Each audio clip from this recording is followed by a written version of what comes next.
सुरक्षा निकायका प्रहरी तथा सुरक्षाकर्मी दाजुभाइहरूलाई राष्ट्रवादी जनताको खुला सन्देश।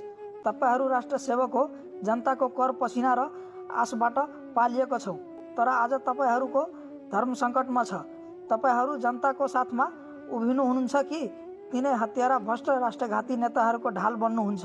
यो आन्दोलन कुनै दलको होइन, यो राष्ट्रको पुकार हो। आज सडकमा लाखौँ जनता चिच्याइरहेका छन्, देश बचाउन सिंहदरबार कब्जा गर, नारायण हिटी राजा ल्याऊ। तर तपाईहरू प्रहरी गणवेशमा सजिएर यी देश बेचुवा नेताहरू केपी ओली, प्रचण्ड, शेरबहादुर देउवा, माधव नेपाल, रामचन्द्र पौडेल जस्ता गद्दारहरूको सुरक्षा गर्दै हुनुहुन्छ।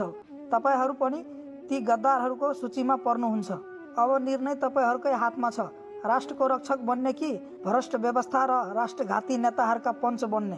तपाईहरूलाई यो अनुरोध होइन, यो चेतावनी हो। अब पनि आँखा नखोल्ने जनताले न त माफ गर्नेछ न त बिर्सिनेछ। तपाईहरूको कर्तव्य हो जनताको पक्षमा उभिनु, आन्दोलनमा साथ दिनु र राजा फर्काउने अभियानलाई सहज बनाउनु। अब इतिहास दोहोरिन्छ, ढोकासम्म पुगिसकेको छ। रक्षक बन्नुहोस्, गद्दार होइन।